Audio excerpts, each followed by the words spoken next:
예레미야 21장. 자, 우리가 지난 시간까지 총 8편의 설교를 함께 살펴봤습니다.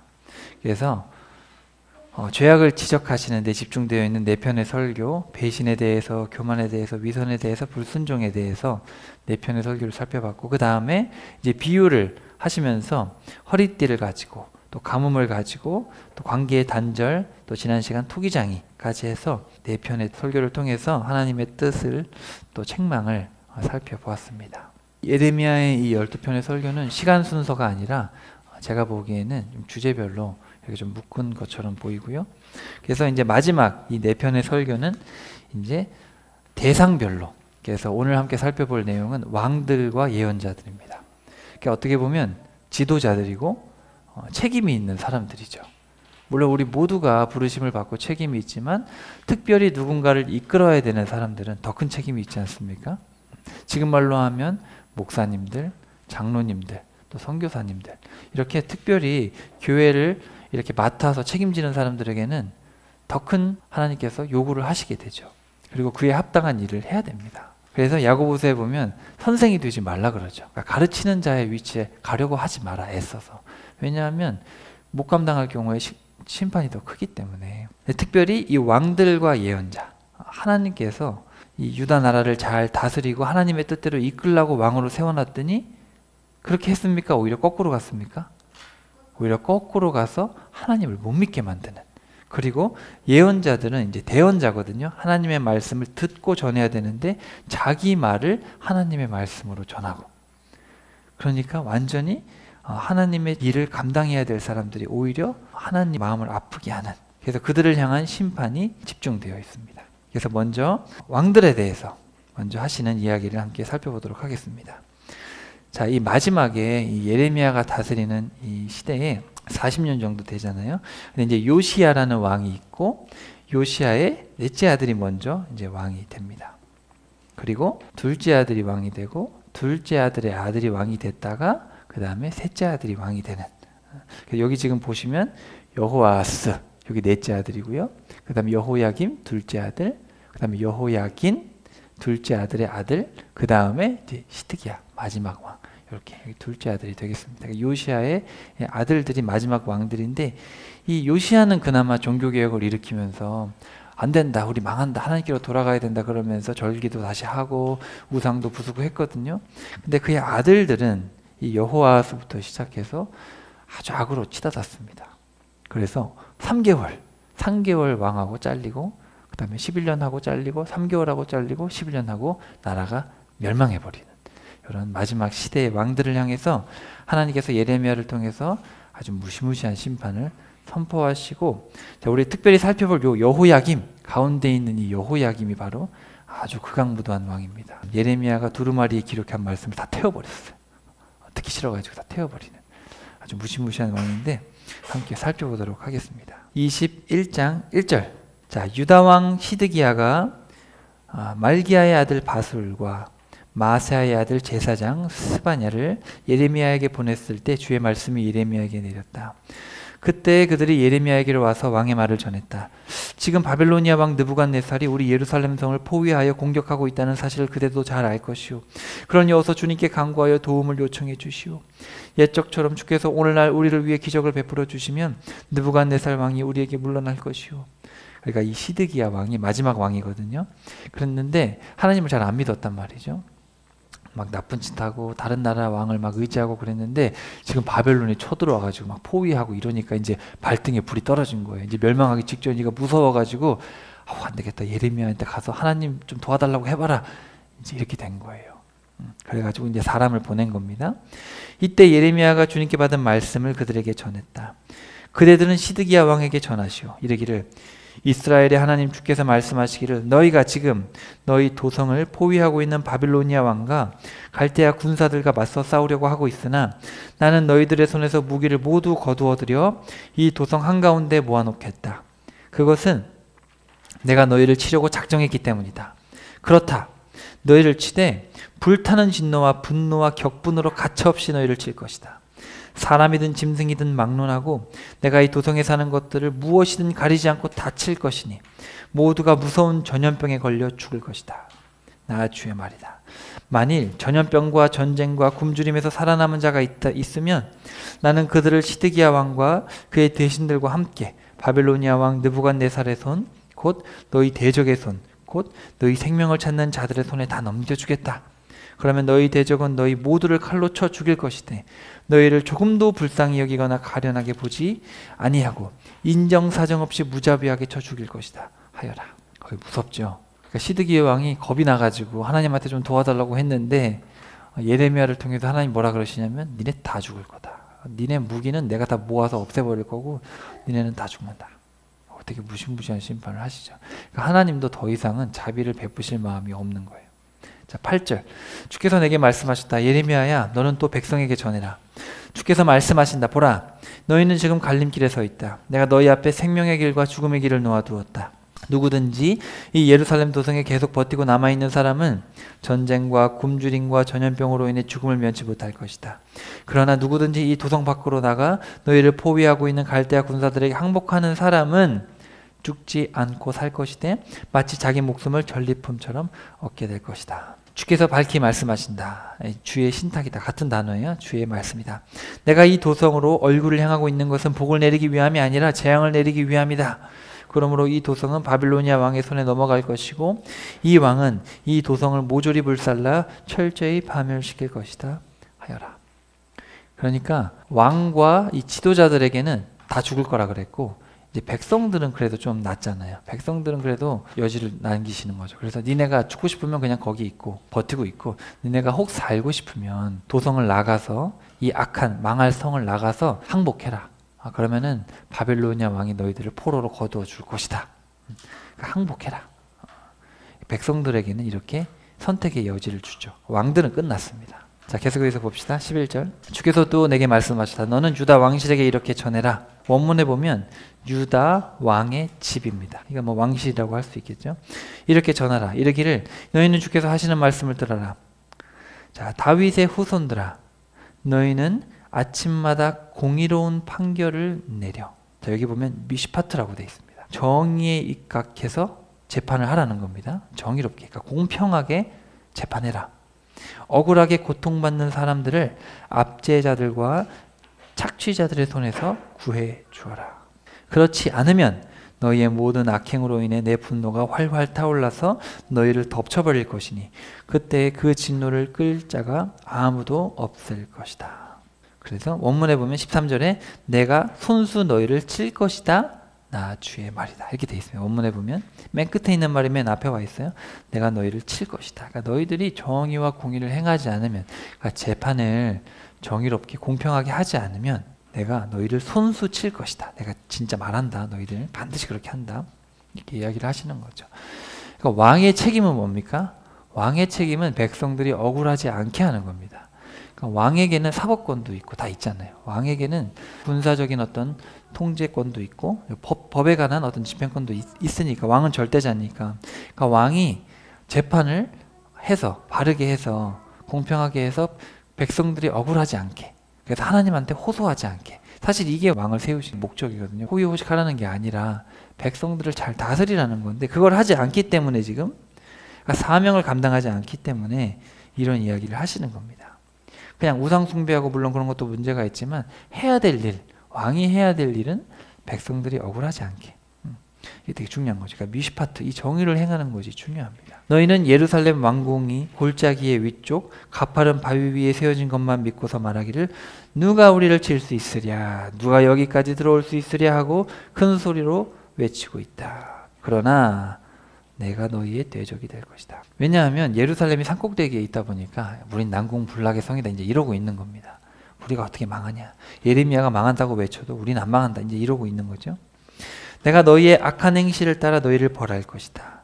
나 주가 말한다. 원문에 있어요. 너희를 벌할 것이다. 나 주가 말한다.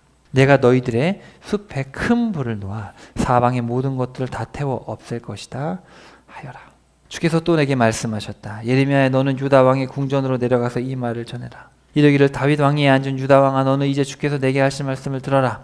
또한 이 궁전 문들을 통해 들어오는 너희 모든 신하들과 백성들도 함께 이 말씀을 들어라. 나 주가 말한다. 자, 밑줄 쳐 봅시다. 너희는 힘써 공평과 정의라고 번역했죠. 그러니까 정의와 공의, 미시파트와 체닥합니다. 그래서 너희는 힘써 정의와 공의를 행하라. 억울하게 빼앗기고 착취당하는 사람들을 단합하는 자들의 손아귀에서 건져주고 이방인들과 고아들과 과부들을 억누르거나 괴롭히지 말고 죄 없는 사람들의 무죄한 피를 흘리지 말아라. 정의와 공의를 행하라. 이 지도자들아, 왕들아, 정의와 공의를 행하라. 여러분, 이거 너무너무 중요합니다. 보시면 알겠지만 지금 여기 앞에서 시드기야한테 말하고 이 설교의 맨 끝에서도 지도자들에게 얘기하는데 또 정의와 공의를 행하라. 근데 너희들이 못하기 때문에 나중에 다윗의 가문에서 정의와 공의를 행하는 왕이 나올 것이다 라는 얘기를 지금 이 설교 맨 끝에서 하게 됩니다. 그리고 이 설교 맨 중간에서도 이 여호야김이 왜 죽냐면 정의와 공의를 행하지 않기 때문에 죽습니다. 그것에 대해서 가운데서 지적을 하십니다. 자, 그걸 머리에 상기하시고 쭉 읽어볼게요. 너희가 이 말을 잘 듣고 그대로 실천하면 다윗의 왕위에 앉을 왕들이 그의 대신들과 함께 전차와 군마를 타고 유다 백성과 또 예루살렘 주민들을 거느리고 이 궁전문으로 당당하게 들어오게 될 것이다. 그러나 만일 너희가 나의 말을 듣지 않고 무시해버리면 내가 나를 두고 맹세하건대 이 왕궁이 폐허가 되어 황량해질 것이다. 나 주의 말이다. 읽어보시면 알겠지만 아까부터 계속해서 뭐라 그러시냐면 폐허가 될 것이다. 내가 너의 대적이 될 것이다. 완전 망가뜨릴 것이다. 그렇게 말씀하시고 나 주의 말이다. 나 주의 말이다. 나 주의 말이다. 지금 계속해서 이야기를 하고 계십니다. 주께서 또 유다 왕실에 대하여 이렇게 말씀하셨다. 비록 네가 나에게 길르앗의 숲 같고 레바논 산의 꼭대기 같이 아름답고 귀할지라도 이제는 내가 너를 거친 광야로 만들고 더 이상 사람이 살 수 없는 폐허의 성읍으로 만들겠다. 내가 너를 파멸시킬 사람들을 내게로 보낼 것인데 그들은 손에 도끼를 들고서 너의 아름다운 백향목들을 가차없이 찍어 불 속에 던져 넣을 것이다. 그때 세상의 모든 민족들이 이 예루살렘 성읍으로 지나가면서 서로 수군거리기를 주께서 어찌하여 이 큰 도성을 이토록 폐허로 만드셨단 말인가 할 것이다. 그리고 그들은 또한 서로에게 대답하기를 그들이 자기들이 하나님과 맺었던 주의 언약을 깨뜨리고 다른 신들에게 절하고 그 신들을 섬겼기 때문이다 할 것이다. 이렇게 해서 시드기야와 그 왕에게 마지막 예언을 하시는 것이죠. 자, 23장 1절로 갑시다. 주께서 말씀하신다. 내 목장의 양떼를 죽이고 흩어지게 한 목자들아 너희에게 재앙이 될 것이다. 그러니까 이제 설교의 끝에서 뭐라 그러냐면 이 지도자들이죠. 그러니까 목자들이 지도자잖아요. 여기 맨 원문에 보면은 맨 앞에 뭐라고 써 있냐면 화 있을지어다 이렇게 써 있습니다. 감탄사로 화 있을진저 내 양떼를 죽이게 하는 이 목자들아 여호와의 신탁이다. 이스라엘의 하나님 나 주가 내 백성을 먹이고 기르는 목자들에게 말한다. 너희는 내 양떼를 흩어버리고 쫓아내고 돌보지 않았다. 그러므로 보라 내가 너희의 악행으로 인하여 너희를 벌하겠다. 나 주의 말이다. 또한 내가 내 양떼 가운데 남은 자들을 그들이 쫓겨갔던 온 세상의 모든 곳에서 다시 불러 모아 그들의 목장으로 다시 데려다 놓을 것인데 거기에서 그들은 다시 번성하여 큰 무리를 이룰 것이다. 그때 내가 양떼를 돌볼 참된 목자들을 그들 위에 세울 것이니 이후로 양들은 더 이상 놀라거나 두려워하지 않겠고 한 마리도 잃어버리는 일이 없을 것이다. 나 주의 말이다. 또 주께서 말씀하신다. 나 주의 말이다. 또 얘기하죠. 자, 여기 별표해 봅시다. 핵심이죠. 보라 때가 이르면 나 주의 말이다가 여기 써 있어요. 때가 이르면 나 주의 말이다. 내가 다윗의 가문에서 의로운 가지 하나를 돋아나게 할 것이다. 그 왕은 자기 백성을 지혜롭게 통치할 것이며 이 세상에 정의와 공의, 미시파트와 체다카를 행할 것이다. 그러니까 아까 우리 여기 설교 맨 앞부분에서 이제 마지막 왕 시드기야와 그 왕의 왕실 사람들에게 뭐라 그랬냐면 정의와 공의를 빨리 행해라. 행하지 않으면 망한다 그랬잖아요. 근데 결국 행하지 않습니다. 그래서 망하게 되고 맨 끝에서 너희들 다 망할 것이다. 근데 나중에 정의와 공의를 실현할 한 왕을 내가 보낼 것이다. 누굽니까? 예수 그리스도죠. 예수님이 오신다. 너희들은 안 된다. 예수님이 오실 것이다 라는 얘기를 하게 됩니다. 정령 그날이 오면 유다는 구원을 받겠고 이스라엘은 평안을 누릴 것이다. 그리고 그 왕은 주 우리의 의라는 이름으로 불릴 것이다.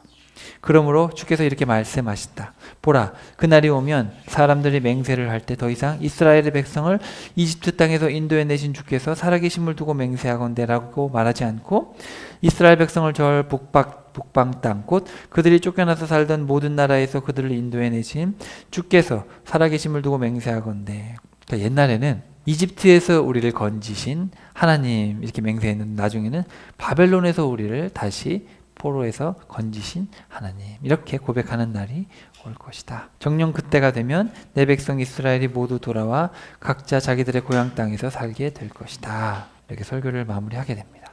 그래서 정의와 공의에 대해서 계속해서 이제 이야기를 하시죠.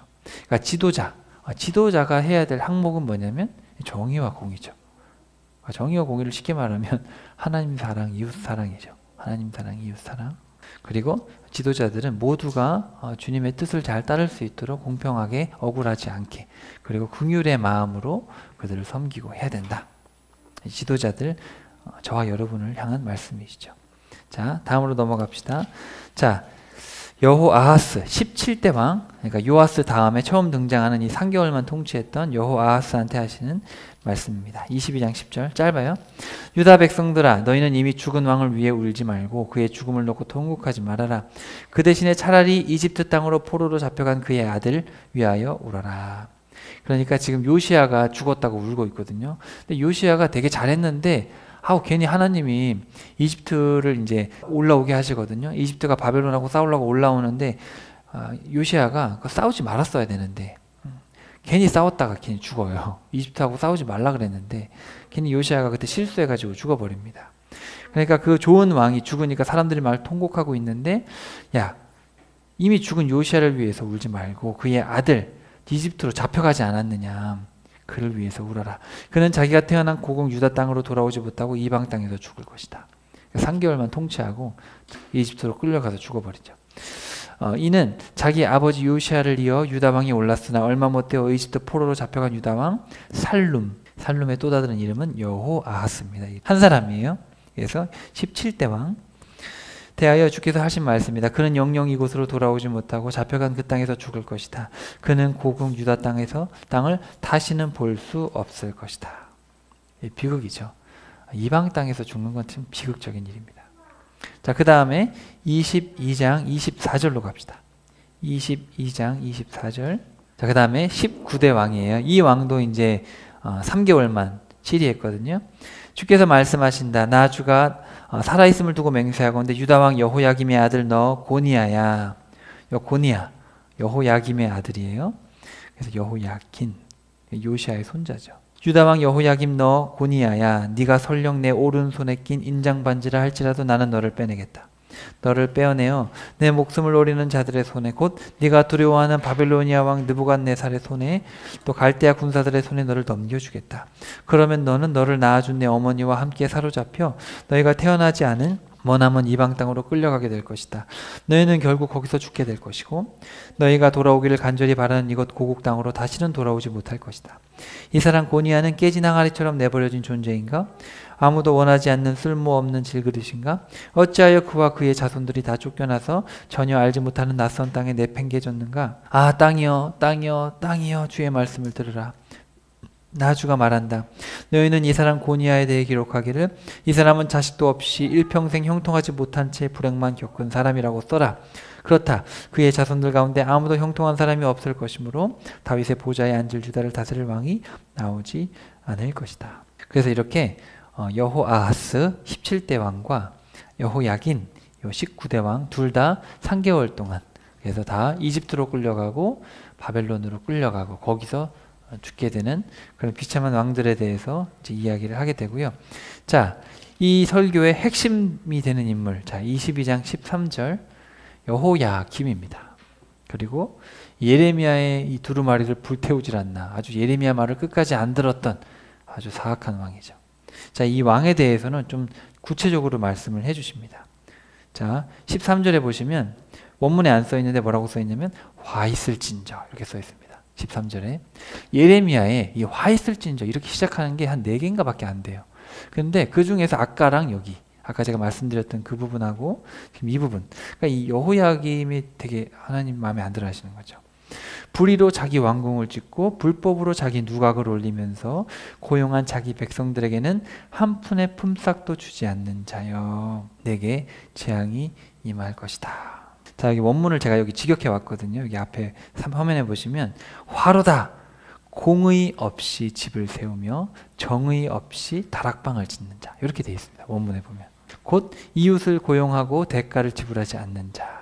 자, 계속해서 14절 보시면 그러면서도 그는 자랑하기를 내 왕궁은 크고 넓게 지을 것이고 누각도 높고 아름답게 할 것이다. 자기 왕궁을 위하여 넓은 창문을 달고 백향목 판자를 벽에 덧붙이고 붉은색을 덧칠한다. 큰 다락방을 이제 건물 위에 지어가지고 시원한 거예요. 생활을 위한 게 아니라 여가를 위한 어떤 사치를 생각하는 거고요. 자, 여러분, 이 백향목이 뭐냐? 이스라엘은 지진이 2, 3일에 한 번꼴로 일어납니다. 그리고 백향목은 수입해야 돼요.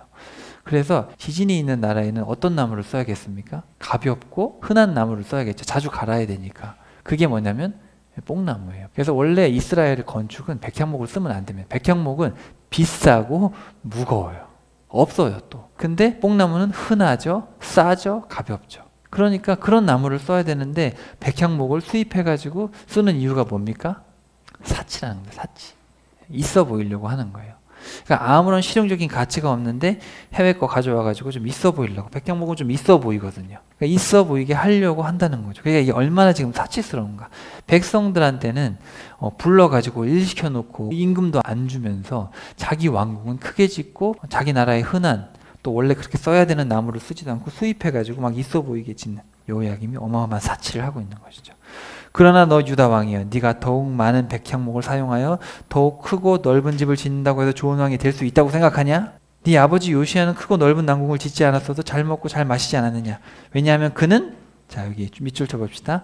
법과 공의라고 또 번역했어요. 원문에 보면 정의와 공의입니다. 네 아빠 요시야는 정의와 공의를 행하지 않았느냐? 그러니까 하는 일마다 형통하게 된 거 아니냐?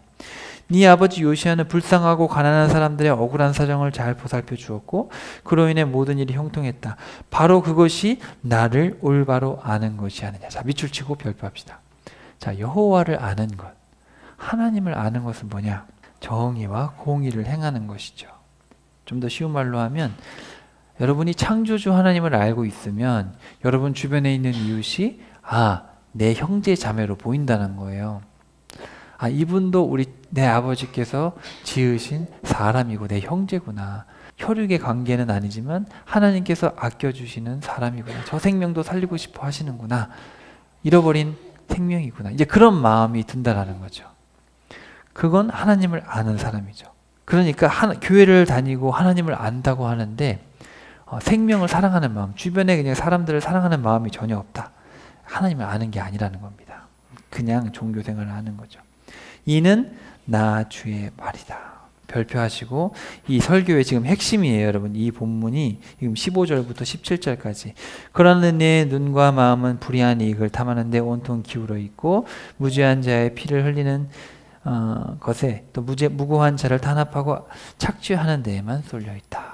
그러니까 지도자들이 자기의 이익만 추구하고 예수님 믿는다는 사람들이 자기의 이익을 위해서 또 어쨌든 돈만 벌고 잘 되기만 하면 수단과 방법을 가리지 않는 어떤 그런 삶을 산다면 그건 하나님을 잘 모르는 것이죠. 그래서 이렇게 하나님께서 전곡을 찌르는 이야기를 하고 계십니다. 그러니까 부르심을 받은, 사명을 받은 자들은 무엇을 해야 되는지를 지금 분명하게 말씀을 하시는 거죠. 자, 18절. 그러므로 나 주가 요시야의 아들 여호야김에 대해서 말한다. 그가 죽을지라도 슬프다 형제여, 슬프다 자매여 하고 애도하는 자가 없겠고 그의 죽음을 두고 슬프다 우리 통치자여, 슬프다 우리 왕이여 하고 통곡하는 사람도 전혀 없을 것이다. 그 대신에 도리어 그의 시신은 예루살렘 성문 밖으로 아무렇게나 던져져 마치 나귀같이 매장당할 것이다. 예루살렘 주민들아, 너희는 레바논 산에 올라가서 울부짖어라. 바산 고원과 아바림 산지에 올라가서 통곡하여라. 너희를 사랑하여 너희와 동맹을 맺은 자들이 다 망하고 말았다. 너희가 안전하고 평안할 때 나는 이미 너희에게 계속해서 경고했지만 너희는 내 말을 도무지 들으려 하지 않았다. 너희는 어릴 때부터 그렇게 불순종했는데 그것이 네게 습관이 되었다. 너희 목자들은 거센 바람에 모주로 휩쓸려 갈 것이고 너희를 사랑하는 자들도 모두 포로가 되어 사로잡혀 갈 것이다. 정녕 그날에 너희는 너희가 저질렀던 온갖 죄악들로 인해 수치와 모욕을 당할 것이다. 레바논의 아름다운 백향목으로 견고하게 지은 예루살렘 궁전에서 안락하게 살고 있는 자들이여, 재앙의 그날이 오면 아이 낳은 여인의 고통같이 무시무시한 고통이 너희를 덮칠 것인데 그때의 네 신세는 참으로 비참하고 불쌍할 것이다. 이렇게 해서 여호야김과 그 시대 사람들에 대한 예언이 기록이 되어 있습니다. 10번째 설교는 이제 예언자들에 대한 설교입니다. 예언자라고 되어 있는데 여러분 잘 생각하셔야 되는데, 제가 여러 번 말씀드렸지만 예자의 이 예자가 미리 예자가 아니고 맡을 예자입니다. 맡길 예자. 그러니까 예언자라는 것은 미래를 얘기하는 게 아니고 말씀을 맡은 사람입니다. 그걸 얘기하는 거예요. 그래서 하나님의 말씀을 대언하는, 전달하는 걸 예언이라 그러지, 미래에 대해서 점치는 거, 그거는 하나님이 주기라 그랬어요. 미래에 대해서 자기 꿈 봤다는 사람들, 자기가 환상을 봤다는 사람들, 미래에 대해서 얘기하는 사람들 믿지 말아라. 예언자들의 역할은 미래를 얘기하는 게 아니라 여러분들이 지금 계약을 어겼기 때문에 이 계약에 명시된 대로 여러분이 지금 벌을 받게 될 것입니다. 이렇게 미래를 얘기해 주는 거예요. 계약을 어겨서 받을. 그걸 예언이라고 합니다. 그래서 대언자라고 좀 번역을 했으면 좀 더 오해를 안 했을 텐데, 대언이에요. 자, 여기 보시면 9절, 거짓 대언자들에 대한 주의 거룩한 말씀을 듣고서 내 심장이 터질 것 같고 내 뼈가 떨린다. 나는 마치 포도주에 취한 사람처럼 온 정신이 몽롱해졌다. 진실로 이 나라에는 음행하는 자들로 가득 차 있다. 그로 인해 주의 저주가 이 땅에 임하니 땅이 슬퍼하고 광야의 푸른 풀들이 모두 메말랐다. 사람들은 저마다 악한 길로 걷고 자기들의 힘을 남용하여 불의를 자행한다. 주께서 말씀하셨다. 예언자도 썩었고 제사장도 썩었다. 나는 그들이 심지어 내 성전 안에서 사악한 짓을 하는 것을 목격했다. 나 주의 말이다. 그러므로 그들의 길은 흑암 가운데 미끄러운 대를 걷는 것 같이 떠밀려 고꾸라지겠고 영영 일어나지 못할 것이다. 정해진 대로 그들을 벌할 때가 되면 내가 그들에게 두려운 재앙을 내릴 것이다. 나 주의 말이다. 나는 일찍이 사마리아의 예언자들에게서 이런 불미스럽고 불쾌한 일을 당했다. 그들은 이방신 바알의 이름으로 예언하면서 내 백성 이스라엘을 그릇된 길로 인도했다. 자, 북이스라엘, 이미 멸망시킨 북이스라엘을 얘기하는데, 여러분 엘리야 기억나시죠? 엘리야가 바알의 선지자, 아세라 선지자들하고 이제 불이 내려오라고 얘기를 했잖아요. 사실은 이 바알이 불을 내리는 신이거든요. 근데 이 바알 선지자들이 맨날 거짓말만 했죠. 그래가지고 한번 결판을 해보자. 근데 하루 종일 막 자기 몸에 피를 흘려가면서 자기 몸 막 자해하면서까지 불을 내려달라고 했는데 불이 내려왔어요, 안 내려왔어요? 안 내려왔잖아요. 바알은 가짜거든요. 근데 이 얼마나 음란했는지 몰라요. 이 바알 신이 아주 음란한 신이거든요. 아주 불쾌스러운 일을 우리 주님이 당한 거죠. 이 바알 때문에. 14절, 그런데 이제 내 예루살렘의 예언자들에게서 그런 가증하고 끔찍한 광경을 보게 되었다. 그러니까 북이스라엘이 하도 악하니까 북이스라엘을 쳤어요. 쳤는데 100년이 지났는데 지금 똑같아요. 남유다도 똑같아요. 그들은 음행을 하고 거짓말을 일삼고 악을 행하는 자들의 편을 들어주기 때문에 아무도 자신들의 악함을 뉘우칠 생각조차 하지 않는다. 내가 보기에 그들은 소돔 사람들과 하등 다를 것이 없고 예언을 따르는 예루살렘 주민들은 고모라 사람들과 똑같다. 야, 이 자식들아, 니네들은 소돔과 고모라랑 똑같아. 그러므로 전능하신 만군의 주께서 예루살렘 거짓 대언자들에 대해서 이렇게 말씀하셨다. 보라, 내가 그들에게 쓰디쓴 음식을 먹이고 독이 든 물을 마시게 하겠다. 그것은 예루살렘의 대언자들에게서 죄악이 흘러나와 이 나라 전체에 퍼졌기 때문이다. 근데 여러분, 이걸 잘 생각하셔야 됩니다. 지금 말로 하면 목사들이죠. 목사들이 과연 성경에 있는 그대로를 전달하느냐? 그렇지 않으면 무시무시한 저주를 받겠죠. 그러니까 우리가 목사님들, 선교사님들, 장로님들, 교회를 이끌어가는 사람들은 정말 조심해야 됩니다. 이게 잘못하면 자기 어떤 사역을 키우기 위해서, 그러니까 교회가 크려면 어떻게 해야 돼요? 혼내는 말을 해야겠어요? 사람들 구미에 맞는 말을 해야겠어요? 사람들이 좋아하는 말들을 해주는 거예요. 그리고 이 사람은 이런 말 하면 기분 안 좋을 것 같으니까 하지 않고, 저 사람도 교회 와야 되고 이 사람도 교회 와야 되니까 참 둥글둥글하게 얘기를 하고, 성경이 말하는 대로 하다 보면 너무 이제 강하니까, 말이 너무 강하니까 좀 이렇게 모두가 좀 포용할 수 있는 포괄적인 내용들로 설교를 하고, 그렇게 설교하는 교회는 커져요. 제가 보기에는 통합, 모든 걸 수용하는 거죠.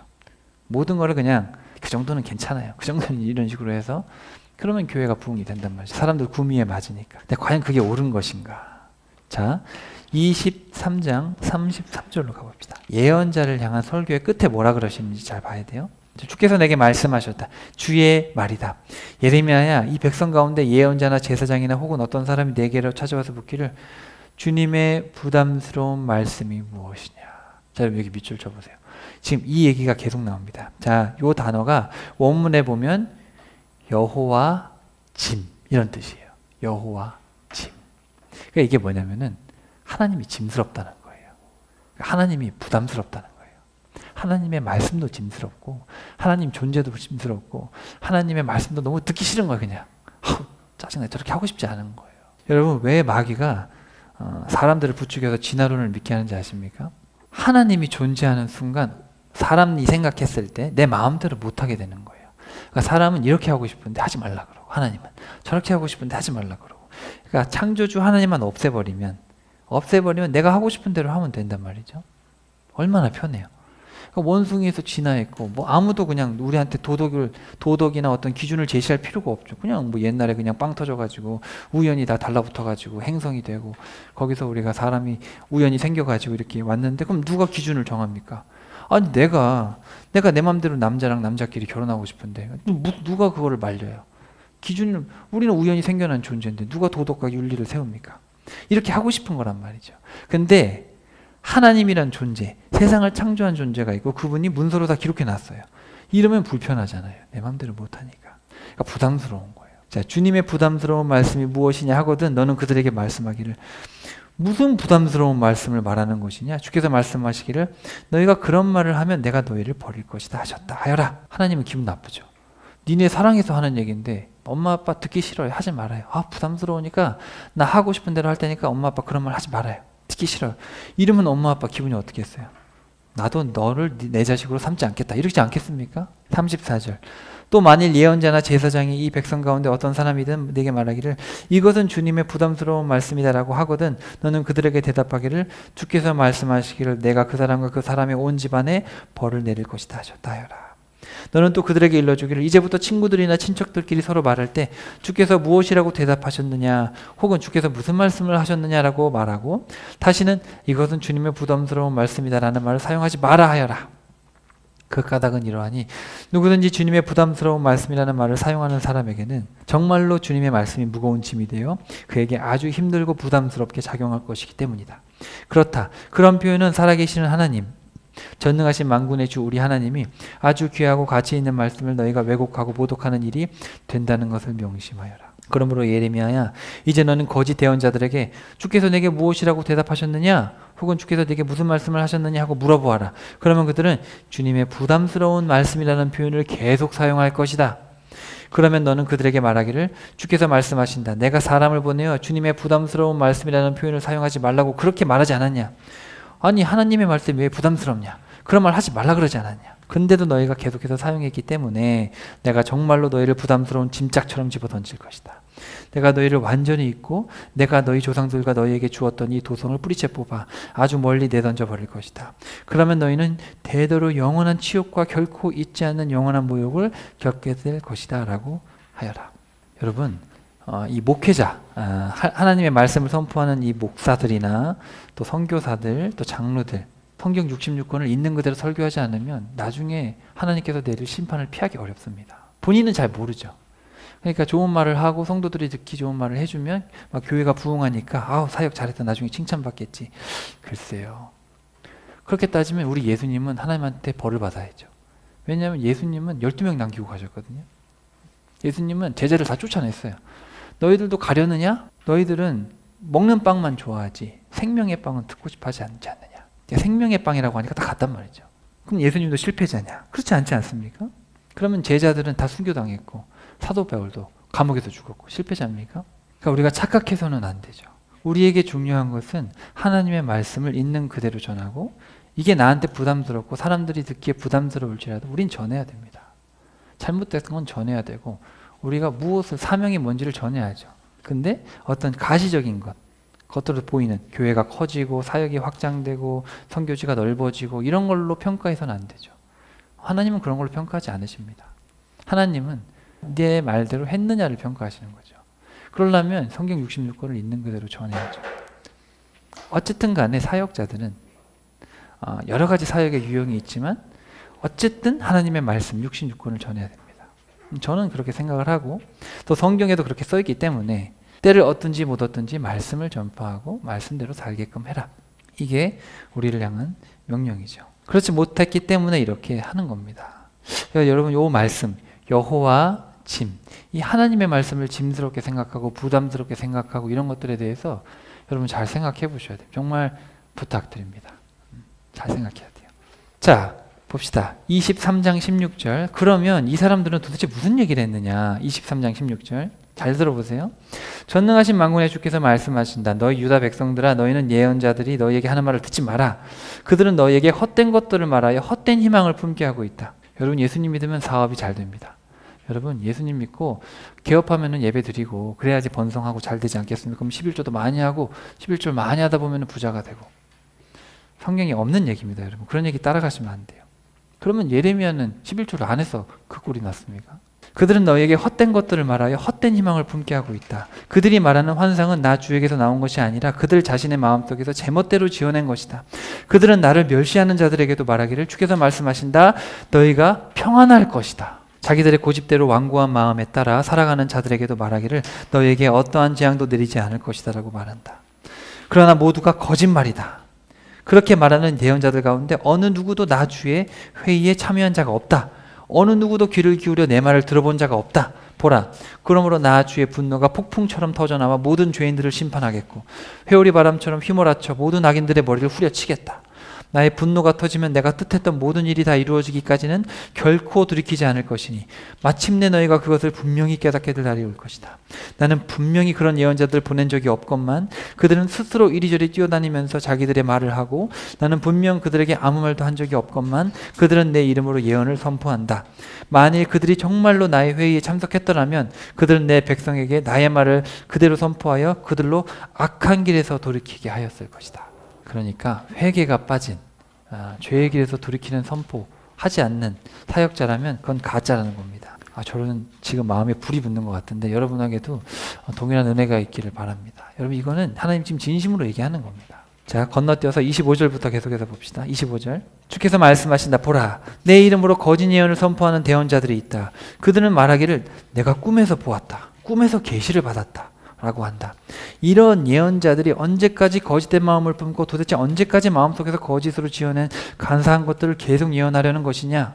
그들의 조상들이 바알신을 숭배하느라 내 이름을 까맣게 잊었듯이 지금 그들은 이처럼 헛된 꿈 이야기를 서로 간에 주고받으면서 내 백성들로 하여금 내 이름을 잊게 하려고 궁리하고 있다. 그러니까 여러분, 속으면 안 돼요.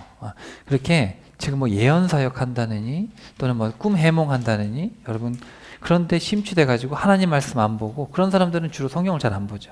실시간으로 음성을 들으면 되고 꿈을 꾸면 해석하면 되고 계속해서 어쨌든 성경을 안 보고 하나님의 말씀을 보지 않게 하려고. 그러므로 나 주가 말한다. 여호와의 말이다. 꿈속에서 계시를 얻었다고 하는 거짓 예언자들에게는 그렇게 자기들의 꿈 이야기를 계속 하도록 놔둬라. 그러나 정말로 내 말을 받은 참 예언자는 내 말에 충실해야 된다. 여러분, 아멘이십니까? 여러분, 기록된 말씀에 충실해야 돼요. 한낱 쭉정이에 불과한 자들을 어찌 알곡에 견줄 수 있으랴. 나 주가 말한다. 내 말은 활활 타오르는 불과 같고 바위를 산산조각 부수는 망치와 같다. 그러므로 나 주가 말한다. 보라, 자기들끼리 서로 간에 말을 도적질하면서 내가 한 말이라면서 거짓말을 하고 다니는 거짓 예언자들은 내가 칠 것이다. 나 주가 말한다. 보라, 거짓된 혀를 돌려 주께서 말씀하셨다고 하고 내 이름으로 예언을 선포하는 거짓 예언자들을 내가 절대로 그냥 두지 않겠다. 지금 너무 화가 나셔가지고 나 주가 말한다, 나 주가 말한다, 나 주가 말한다. 지금 계속 말씀하시는 거죠. 보라, 거짓되고 허황된 자기들의 꿈 이야기를 내게 받은 예언이라고 하는 자들, 그러면서 거짓과 헛된 교만으로 내 백성을 미혹하여 그릇된 길로 이끌어가는 자들을 내가 칠 것이다. 나는 그들을 보낸 적도 없고 예언자로 지명한 적도 없다. 그러므로 그들은 이 백성에게 아무런 도움이 되지 못하고 오로지 해악만 끼칠 뿐이다. 내가 그들을 반드시 치리니 이는 나 주의 말이다. 정말 무시무시한 말씀이죠. 얼마나 화가 나셨는지 여러분 좀 느껴지십니까? 나의 신탁이다, 나의 신탁이다, 나의 엄중한 말에 지금 계속 얘기하잖아요. 그러니까 부모도 자녀를 혼낼 때 너무 중요한 얘기는 야, 이 자식 계속 때리지 않겠습니까? 자, 이 본문의 핵심입니다. 자, 23절, 24절 별표하시고, 자, 그냥 앞을 보시면 좋을 것 같아요. 앞에 이렇게 써 있어요. 내가 가까운 데만 하나님이냐? 여호와의 신탁. 내가 멀리 있는 하나님이냐? 어떤 사람이 은밀한 곳에 숨는다고 내가 그를 못 보냐? 그러니까 이 사람들이 은밀하게 죄를 짓는 거예요. 은밀하게. 그래서 에이, 하나님 안 보시겠지, 죄 짓고. 이런 식으로 간다는 얘기죠. 하늘과 땅을 내가 채우지 않았느냐? 번역이 뭐 여러 가지가 있는데 하늘과 땅을 내가 채운, 채우다 또는 충만하다라는 뜻이에요. 그래서 내가 온 세상에 충만하지 않느냐. 여호와 하나님은 무소부재. 영어로 하면 omnipresent이죠. 그러니까 안 계신 곳이 없잖아요. 여러분의 마음속에도 계시고 내 옆에도 계시고 자연에도 계시고 세상 모든 곳이, 왜냐하면 그분은 우리를 창조하신 분이니까. 근데 마치 그 하나님을 인식하지 않는 것처럼 살아가는 것이죠. 여러분, 하나님이 얼마나 두려운 분인지 모릅니다. 너무너무 사랑하시기 때문에 그 사랑을 몰라주고 끝까지 배신하고 말에 귀를 기울이지 않으면 불같이 화내시는 분이죠.